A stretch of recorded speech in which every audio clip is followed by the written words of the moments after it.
1절 3절 합독하도록 하겠습니다. 오늘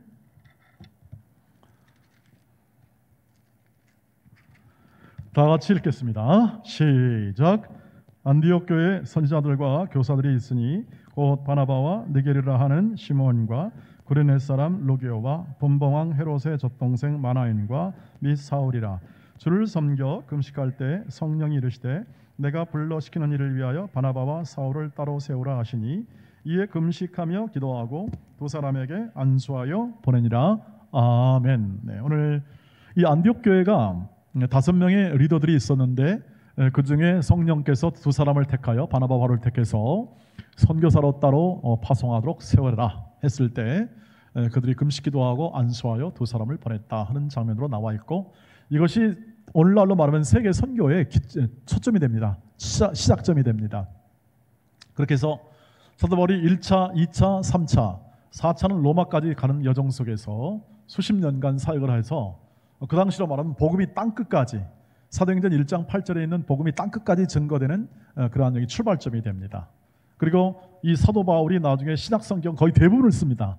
서신서를 대부분을 쓰고 교회를 대부분 개척하는 개척의 출발점이기도 하는 것이 바로 오늘 이 본문의 내용이죠. 그러니까 굉장히 중요하다는 얘기예요. 중요하고 우리 교회도 포함해서 우리 모든 교회들이 바로 여기부터 출발하여 이것이 유럽 전체로 흩어지게 되고, 그 다음에 이 복음이 아메리카, 미국으로 갔고, 이 복음이 다시 한국까지 왔고, 한국에서 중국으로 가고, 중국에서 다시 어떻게 합니까? 계속 서남쪽으로 계속 가는 과정 속에 있음을 우리 역사적으로 확인할 수가 있습니다.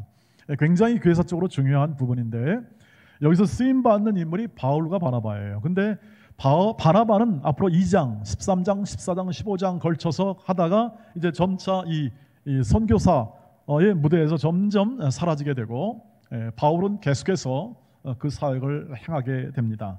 그래서 오늘은 이 하나님이 쓰시는 사람들인데, 이 바울이 이 보여주었던 삶의 전체적인 그 내용을 잠깐 살펴보고, 전체를 포괄하는 삶을 잠깐 살펴보고, 그 다음에 거기에 대한 평가, 그리고 우리가 오늘날 어떻게 그것을 계승해야 되는지를 함께 나누고자 합니다.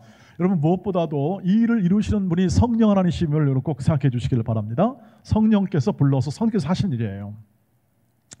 그러니까 이 성령께서 하시는 일이라는 것은 예수의 영이니까 예수께서 완성하신 이 구원, 다시 말하면 십자가에서 이루신 완전히 대속의 죽음을 통해서 이루신 구원을 실제화시키는 거예요. 우리 삶에서 주님이 우리와는 전혀 상관없이 그 일을 이루십니다. 왜냐하면 우리는 구원 받아야 되기 때문에 우리가 도울 수는 없어요. 이해하시죠? 이 말을? 우리는 구원 받아야 되기 때문에 우리는 도울 수가 없는 거예요. 우리가 갇혀 있는데 꺼낸 게 주님이세요. 우리가 물속에 빠져 허우적거렸는데, 제 기억 속에 제가 죽일 뻔한 애가 있었어요. 중고등부 수련회 갔다 얘기했나요? 제가 한번 수련회 갔다가, 제가 수련회 인도 전도사 때 갔다가 3명 죽일 뻔했어요. 3명 바닷가에서. 한 명이 빠져가니까, 2명이 빠져가니까 그 친구가 가서 건져냈습니다. 2명을 바다에서. 근데 얘가 힘이 빠져가지고 떠내려가는 걸 전혀 낯설고, 머리 스포츠였으니까 아마 군인이었던 것 같아요. 이름도 없이 몰라요. 우리는 다 막 절규하고 있는데 그 친구가 가더니 꺼내온 거예요. 그 애를. 우린 다 죽는 줄 알았어요. 다 포기하고. 근데 어느 순간에 보니까 없어졌어요. 그 친구가. 야, 여러분, 그거 있잖아요. 사람을 구해놓고 없어져 버렸어요. 그러니까 하나님이 하신 일이라 나중에 생각하는 거예요. 이건 하나님이 하셨다. 지금도 오싹해요. 지금도 걔가 죽었으면 저는 아마 여기 강단에 못 섰을 것 같아요. 지금 애를 죽인 거니까. 중3짜리 애를 죽이면 어떻게 되겠어요, 그거. 그런데 제가 구원의 개념을 그래서 명확해요. 저항할 수 없고 그 물결에 저항할 수 없을 때 어떻게 합니까? 그 청년이 가서 꺼내온 거예요. 그냥 얘는 다 죽는 거예요, 완전히. 그래서 구원이 뭐냐? 꺼내온 거예요. 병으로 말하면 다 죽어가는 병인데 치유시키는 거예요. 구원이에요. 그게 성경에 말하는 구원의 개념이에요. 그러니까 받는 거예요. 우리는 그 구원받는 대상은 저항할 것과 할 것이 없는 거예요. 우리가 믿었기 때문에 구원받는다 그러는데, 그런 구원의 개념은 뭐냐면 하나의 그 과정을 얘기하는 거지, 우리의 능력을 가지고 우리가 구원했다 그 뜻이 아니에요.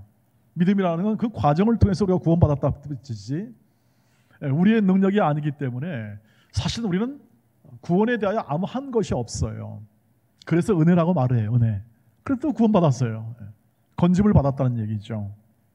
이 죄의 바다, 이 세상이라는 죄의 바다에서 하나님의 자녀로 어떻게 합니까? 딱 끄집어내가지고 하나님의 자녀로 삼아가지고 어떻게 합니까? 여기서 살게 하는 거예요. 여기서. 저희가 동일한 바다에서 그 아이를 꺼내서 그 아이는 어떻게 하면 또 동일한 바다에 사는 거예요. 또 트라우마는 있겠지만, 예를 들면 그와 같이 이 구원받는 이 삶이기 때문에, 여러분 성령께서 일하신다는 것은 뭐냐면 구원의 일을 적용시키기 때문에 그것을 우리의 힘과 우리의 능력을 의지하는 게 아니에요. 바울과 바나바의 모든 능력과 힘을 의지하는 게 아니라 지금 성령이 주도하신다는 것을 성경이 그대로 보여주는 거예요. 성경의 역할은 뭐냐? 성경이 주는 역할은 뭐냐면 바나바의 바울의 위대성을 말하는 게 아니라 성령께서 이렇게 사람들을 사용하시고 역사라든지 시간, 공간을 통해서 성령이 어떻게 일하시는가를 추적하라고 기록이 되어 있어요. 그걸 보면서 사람들은 어떻게 반응했나? 대부분 잘 반응한 사람도 있고 못 반응한 사람도 있어요. 잘못도 하기도 하고 또 힘들게 반응하기도 하지만, 하나님이 이런 사람들의 잘못된 것과 연약함 때문에 회방받지 않아요. 제가 말씀드렸죠. 그것을 모르면 우리는 늘 죄책감에 시달려야 돼요. 우리는 내가 이렇게 잘못하는데, 내가 여전히 죄를 짓는데 어떻게 구원을 이루나요? 그렇게 생각하잖아요. 그렇지 않다는 거죠. 우리가 잘못해도 불순종해도 전혀 우리의 의도와는 상관없이 어떻게 합니까? 우리의 바람은 상관없이 하나님의 뜻은 이루어지고 있어요. 구원이 이루어지고 있다고요. 이거 이해하십니까? 이해하시면 고개를 한번 끄덕끄덕해 보시죠. 아, 내 뜻과 상관없이 구원이 이루어진다? 나는 뭔가라고 질문할 수 있지만, 성령께서 오늘 따로 불러 세우고 교회를 이렇게 인도하는 과정을 그대로 보여주는 이유는 그거예요. 도원교회도 마찬가지죠. 청년도 마찬가지예요. 여러분 주님을 믿죠? 성령이 인도하심을 믿죠? 그럼 그분이 이루신다는 것을 믿으시길 바랍니다. 그분이 이루신다는 것. 이게 잘 안 들어와요. 왜냐하면 체험이 안 되니까, 이 체험이 안 되니까 이것이 뭔가라고 생각을 하면서 아직까지 여러분 마음속에까지 들어오지 않을 수도 있는 것 사실입니다. 그런데 확신이 들고 믿어지는 건 성령께서 그렇게 하시는 거예요. 감각이 살아나는 거죠. 그래서 우리가 생명을 얻었다는 것은 감각이 살아났다는 거예요. 예수를 믿는 감각이 살아나는 거예요. 그전에는 전혀 몰랐어요. 전혀 몰랐는데 감각이 살아났어요. 하나님 일하시는구나. 근데 저는 이렇게 좀 오래 살다 보면 어떻게 합니까? 그게 풍부해지는 거예요. 하나님 일하시면 풍부해지는. 나는 여전히 인간이고 나는 여전히 이렇게 부족한데 하나님의 일하심이 크다는 것을 알게 되는 거예요. 넓다는 것을 알게 되는 거죠. 오늘 성령께서 그 일을 행하시죠. 동일하게 이 사람을 따로 세운다는 것, 여러분들 청년 때 불렀다는 것은 은혜 중에 은혜다. 여러분, 은혜 중에 은혜다. 하나님을 알게 하는 것은 내가 알려고 해서 되는 것이 아니라 하나님이 성령께서 마음을 열어주셔서 우리를 이끄시고 인도하신다는 것을 우리가 확실하게 아는 순간에 우리의 마음이 달라질 수밖에 없고 우리의 생각이 변화될 수밖에 없는 거죠. 마음과 생각이 변하지 않는 뜻은 뭐냐면 아직까지 그것을 깨닫지 못했다는 뜻입니다. 목사님 잘못됐습니까? 뭐가? 잘못된 게 아니다. 근데 깨달아라. 이겁니다. 그거 못 깨달으면 가난한 신앙이다. 일평생 가난한 신앙이다. 하나님이 나를 구원하시고 나를 인도하였다는 것이 무엇인지를 더 깊고 넓게 알아가고 깨우치고 경험하는 것이, 그것이 구원의 과정이라는 사실을 여러분이 더 알고 느끼는 순간에 여러분들의 마음속에 유레카, 진리를 발견했다 하는 그러한 희열과 감사가 나오게 되는 거죠.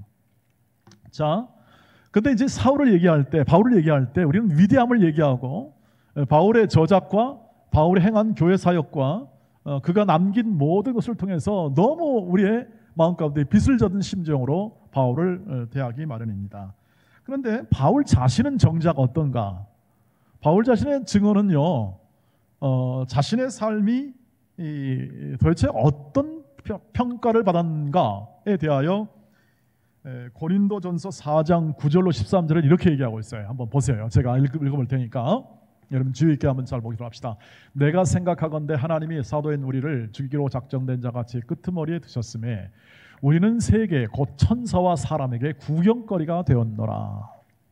어떤 구경거리냐면 여러분 다 고로마의 전쟁 시대 때는요, 타국에 가서 전쟁을 하면 전쟁에 승리하면 전부 다 포로로 잡아옵니다. 전리품이 있고 거기는 완전히 초토화시키는 거죠. 아니면 분봉왕을 대리인 세워서 하고 다 쓸만한 사람 다 잡아옵니다. 바벨론이 그랬잖아요. 그 당시. 로마도 마찬가지죠. 기본적으로 쓸만한 사람들은 가능하면 죽이면 좋습니다. 왜냐하면 저항하지 못하도록, 그래서 다스리기 쉽도록 하는 거죠. 그래서 로마로 개선할 때 맨 처음 장군이 들어오고 승리한 장군이 들어오고 그 다음에 군대가 들어오고 그 다음에 뒤에는 누가 들어오냐? 포로로 잡혀온 사람들 구경거리를 만들어버립니다.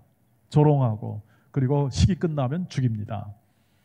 죽이지 않으면 노예로 팔려버립니다. 그 얘기를 하고 있는 겁니다. 지금 그 정도의 비참한 상황에 이르렀다. 우리는 그리스도 때문에 어리석으나 너희는 그리스도 안에서 지혜롭고 우리는 약하나 너희는 강하고 너희는 존귀하나 우리는 비천하여 바로 이 시각까지 우리가 줄이고 목마르고 헐벗고 매맞으며 정처가 없고 또 수고하여 친히 손으로 일을 하며 모욕을 당한 즉 축복하고 박해를 받은 즉 참고 비방을 받은 즉 권면하니 우리가 지금까지 세상의 더러운 것과 만물의 찌꺼기같이 되었도다. 이 편지를 쓸 때는 사도 바울이 갈라디아 지방과 고린도 지역을 이제 1차, 2차를 거의 마친 다음에 저쪽 로마나 에베소 같은 데서 에베소 있는 그 지금 터키 지역에서 이 편지를 썼을 겁니다. 이 편지를 쓸 때 사역을 벌써 거의 한 10년 가까이 예를 들면 한 다음에 이 무수한 이 어려움을 겪으면서 바울이 고린도 교회에 편지하면서 얘기한 거예요. 자신이 이렇게 세상의 찌꺼기같이 되었다라고 말합니다. 여러분 예수 믿겠어요? 이 정도면? 당장 때려쳤겠죠. 이게 웬일이냐. 아니 구경거리가 되는 것과 만물의 쓰레기 같은 찌끄러기 같은, 여러분 찌끄러기라는 말 아시죠? 같은 그런 사람의 대우를 받는다는 것은 상상할 수가 없는 일입니다. 이것으로 미루어 보아서 바울이 사역하고 일하고 선교했던 모든 것은 전혀 자기가 원하는 방식으로 이루어지지 않았음을 얘기해요. 바울이 원했고 바랬던 것, 그것은 저와 여러분 바람과 똑같아요. 여러분 어떻습니까? 우리 청년회가 부흥되기를 원합니까? 네. 아멘 그러잖아요. 네. 어떤 방식으로 일할까? 우리는 이렇게 얘기합니다. 좋은 지도 교육자가 오고 예컨대 또 좋은 청년들이 들어오고 그다음에 시스템을 잘 갖추고 시류에 잘 맞는 프로그램을 만들어서 하게 되면 부흥하지 않겠냐. 맞죠? 잘 모이겠죠? 그래서 오늘 말씀으로 보면 어떻습니까? 우리가 바라고 소망하는 대로 안 됐다 뜻입니다. 하나님은 그렇게 일하지 않았다 뜻이에요. 우리는 좀 편하고 평안한 분위기를 원하죠. 안정된 분위기를 원합니다. 그런데 사도 바울도 마찬가지죠. 여러분 누가 찌끄러기 같고 구경거리가 된 상황 속에서 복음이 증거되리라고 생각했어요? 네, 그러지 않았습니다. 그의 마음도 평안을 원했습니다. 좀 더 안정된 삶의 터전을 원했습니다. 좀 더 돕는 사람이 많아지기를 원했습니다. 그런데 그렇게 하나님이 그렇게 하지 않았다는 얘기죠. 이로 미뤄보건대 사도 바울의 이 여정 속에서 하나님이 선택한 방법은 뭐냐면 사도 바울이 원하는 방식이 아니라 하나님이 원하는 방식과 하나님의 때로 이루어진 거예요. 이것을 보여주는 거예요. 사도 바울을 통하여 그 전 인생을 통하여 그가 고난과 어려움에 있었다는 것은 뭐냐면 하나님이 내가 너를 인도할 때 네가 원하고 네가 바라는 방법이 아니라 내가 원하고 내가 주장하는 방법과 세운 계획과 목적에 따라서 내 시간대에 하나님의 뜻을 이룬다 하는 것을 보여주는 거예요. 그러니까 사도 바울은 가능하면 안디옥 교회에 머무르면서 그 지역 안에서 복음을 전해도 좋아요. 굉장히 효과적이에요. 근데 보내요. 그는 예를 들면 스페인 가기를 원했는데 야 스페인 가지 말아라. 저기 저 터키 쪽으로 가라. 방향이 달라요. 서쪽으로 가기를 원했는데 동쪽으로 가라고 해요. 성령께서. 여러분 미치겠죠? 여러분 같으면 신앙생활 제대로 하겠습니까? 하나님 저를 축복해 주세요. 저에게 이러이러한 것을 좀 해주세요. 그러면 제가 하나님의 뜻을 잘 이루겠습니다 라고 그렇게 말을 하는데 아니야 얘야 그거 아니다. 너는 이거 해라. 넌 저거 해라 이렇게 하는 거예요. 이렇게 되면 완전히 믿음이 다 맛이 갈 것 같은데 바울은 뭘 알았냐면 하나님의 은혜를 안 사람이에요. 은혜란 말 자기의 생각과 자기의 뜻으로 되는 게 아니라 하나님의 뜻과 하나님께서 친히 그 일을 이루심에 대한 분명한 이해가 있었던 사람이었죠. 왜냐하면 그는 다메섹 도상에서 어떻습니까? 자기가 원했습니까? 자기는 완전히 핍박의 길로 가고 있는데 자기가 원하는 길은 핍박의 길이에요. 그걸 알지 못해요. 하나님께서 어떻게 하죠? 다메섹 도상에서 딱 쳐가지고 방향을 바꾸어 회개하는 방향을 바꾸는 거잖아요. 회개하라 아니하면 쫓겨나리라 있잖아요. 돌이켜 바꾸어서 어떻게 합니까? 고난의 길로 고난의 길로 사명의 길, 영광의 길로 걸어가게 만드는 거죠. 그 영광의 길이 십자가의 길이었잖아요. 그러니까 이 점을 여러분이 기억하셔야 돼요. 이 사도 바울의 이 생애 속에서 하나님의 뜻과 하나님의 목적을 따라 내가 너를 사용했고 너를 인도한다. 그걸 아예 밝혀줘요. 아예 밝혀줘요. 사도행전 9장 15절 16절 보세요. 아예 처음부터 밝혀줘요. 그 인생을. 사도행전 9장 15, 16절 주께서 이르시되 가라 이 사람은 내 이름을 이방인과 임금들과 이스라엘 자들에게 전하기 위하여 택한 나의 그릇이라. 그가 내 이름을 위하여 얼마나 고난을 받아야 할 것을 내가 그에게 보이리라 하시니 얼마나 고난을 많이 받아야 되는지 잘 모르겠다 이 뜻입니다. 이런 것 똑같아요. 여러분이 세상에 나가 살면서 이제 더 느낄 겁니다. 세상이 험하고 살기에 너무 힘들고 경쟁이 치열하고 대한민국은 세계 경쟁력에 가장 경쟁이 치열한 사회고 그 다음에 이분법적인 사고가 굉장히 강하죠. 굉장히 강합니다. 싸움 다혈질적이라 싸우기도 잘하고 이 세상에서 살게 됩니다. 그런데 그것을 고난을 어떻게 합니까? 얼마나 받아야 될지 알지 모르는 그러한 삶으로 살아가도록 부르심을 받았다라는 것과 같다는 이야기죠. 자, 그랬을 때 바울이 택한 건 뭐였습니까? 그 고난 가운데 예수의 십자가 이거 딱 붙잡았습니다. 왜냐하면 붙잡을 게 없어요. 다른 게. 여러분 고난 가운데인데 뭘 붙잡아요 지금. 고난이라는 자체가 내가 통제할 수 없어. 내가 통제를 못해. 돈이 없거나 예를 들면 능력이 없고 사람이 없기 때문에 내가 통제할 수가 없어요. 돈이 있거나 자기 있거나 사람이 충분하면 통제가 가능해요. 근데 통제가 안 되는 거예요. 밀려오는 고난, 싸움, 그 다음에 돌질 이런 것들이 그냥 무방비로 그냥 다 들어오기 때문에 통제할 수가 없는 겁니다. 그때 예수 그리스도를 붙잡는 거죠. 주여 저를 일으켜 주시옵소서. 주여 저를 인도하여 주시옵소서. 그랬더니 어떻게 합니까? 다 돌 맞고 일어나. 돌 맞고 일어나요. 일어나가지고 그 길을 또 가. 실제로 그랬습니다. 성경을 보시면 돌 맞고 바울은 죽은 줄 알았어요. 그랬더니 툴툴툴 일어납니다. 그리고 나중에 깨닫습니다. 왜 이렇게 고난을 주는가? 하나님만 의지하라. 고린도후서 1장 8절 9절 말씀에 하나님만 의지하라.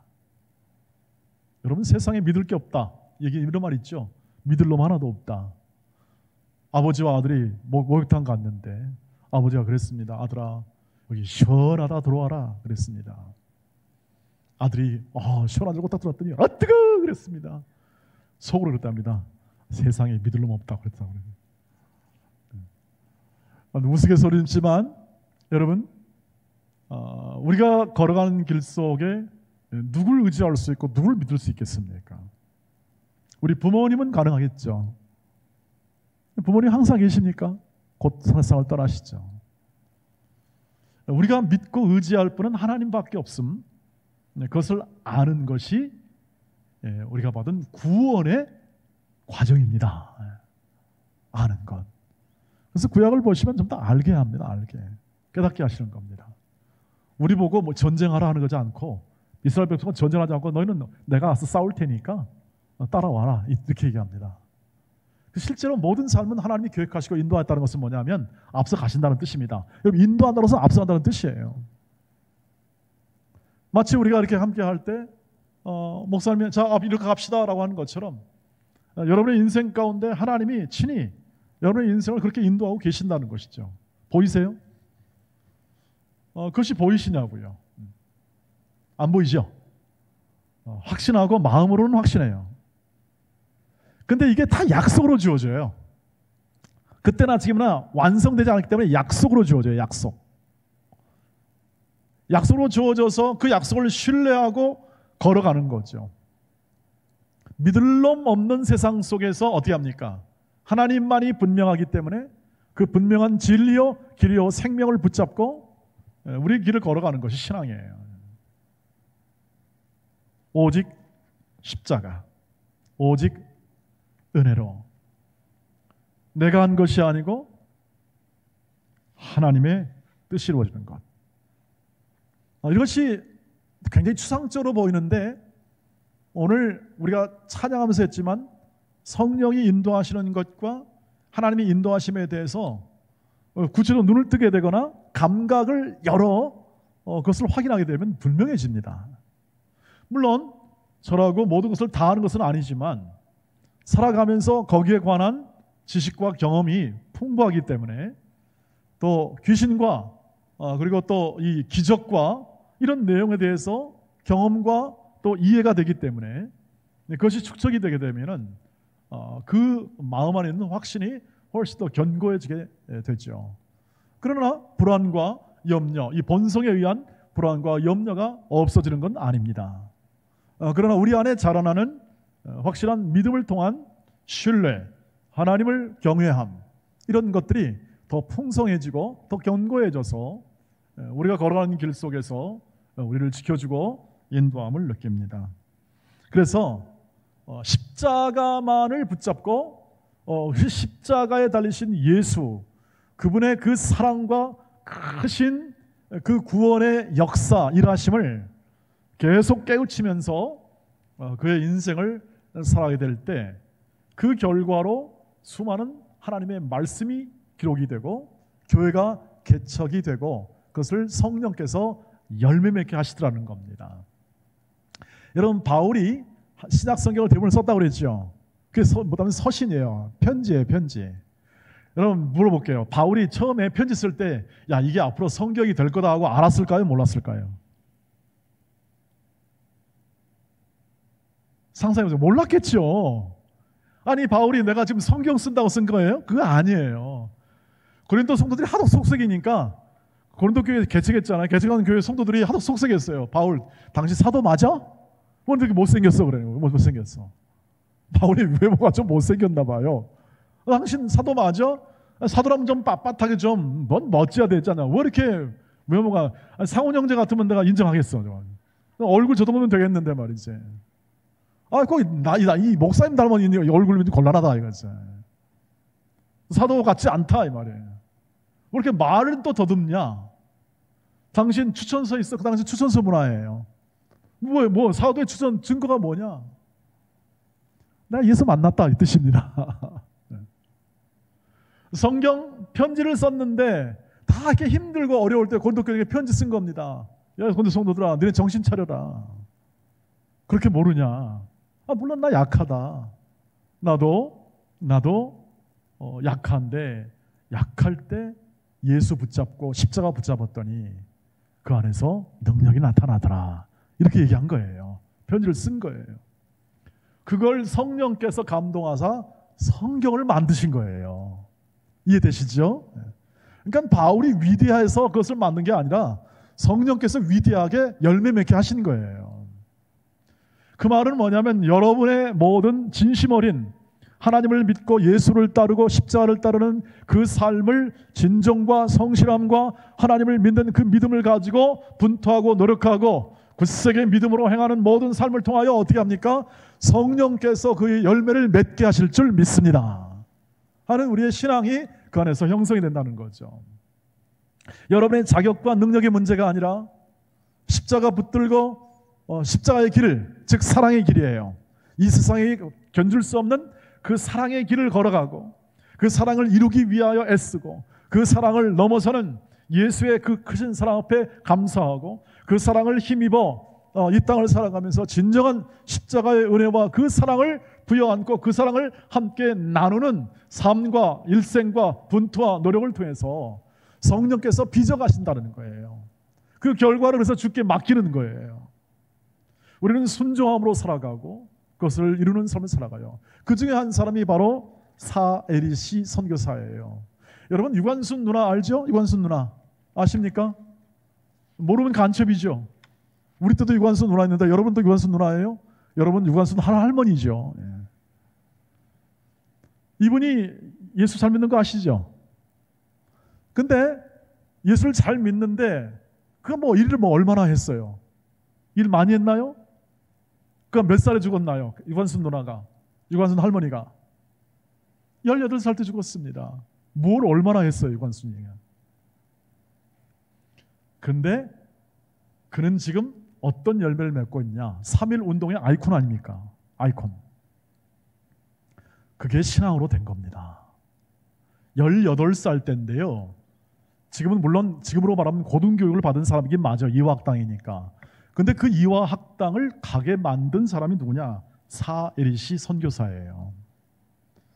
공주에 있는 유관순을 공주에 있는 여명학교에 그 보통 일반 학교에 들어가게 만들고 주일학교 반사활동을 하던 그 당시 유관순 12살짜리 아이를 반사활동을 했는데 그것을 사랑스럽게 여겨서 학교를 가게 만들고 거기서 신앙을 가르쳐요. 유관순을 가르쳐요. 이 사에리시 선교사가. 본명은 앨리스 샤프라는 그러한 선교사예요. 이 선교사 여성 선교사인데 남편과 결혼해서 한국에서 결혼했는데 3년 만에 남편이 죽어요. 죽었는데 한국에서 약 40년 그 후에도 내 생각과 내 뜻은 하느님의 생각과 하나님의 길은 다르다. 남편은 빨리 죽었지만 그것은 이유는 모르겠다. 그러나 하나님께서는 뜻이 있을 것이다. 그리고 십자가 붙들고 단단히 붙들고 그 자리를 지켜냅니다. 그래서 유관순을 만나게 되고 12살 때 만나고 18살 때 6년간 약속한 대로 그는 이 앨리스 선교사가 유관순을 이화학당에 추천해서 입학시킵니다. 안 그랬으면 못 갔어요. 그리고 거기서 이화학당 시절에 유학생 시절에 3.1 운동을 하고 거기서 순국합니다. 그는 믿음으로 살았고 예수님을 사랑하고 하나님을 사랑했던 그러한 소녀였죠. 그런데 지금 어떻게 됐습니까? 성령께서 열매를 그렇게 맺게 하십니다. 이 나라의 만세운동, 독립운동의 아이콘이 되도록 세우는 거죠. 유관순이 그렇게 될 줄 알았나요? 아니요. 여러분의 저와 여러분의 신앙의 길 속에서 오늘 시간이 갔습니다. 신앙의 길 속에서 이 점을 꼭 기억해 주십시오. 우리를 빚어내시고 인도하시는 성령께서 우리에게 직업과 모든 여건을 허락하십니다. 특별히 사도 바울을 통해서 알 수 있듯이 하나님이 주신 일터, 하나님이 주신 모든 조건이라 생각된다면 그 안에서 여러분의 영혼과 여러분의 마음과 진정을 다하여 그 뜻을 이루시기를 주의 이름으로 축복합니다. 그것을 이루십시오. 십자가 든든히 붙잡고 그 일을 사랑을 실천하는 도구로 삼으십시오. 그 일터를 사랑을 실천하는 주의 십자가의 사랑을 실천할 수 있는 도구로 삼으십시오. 그 일에 성령께서 나중에 열매를 맺게 하실 겁니다. 왜냐하면 그것이 성령이 인도하시는 길이고 방법이고 적용이기 때문에 그렇습니다.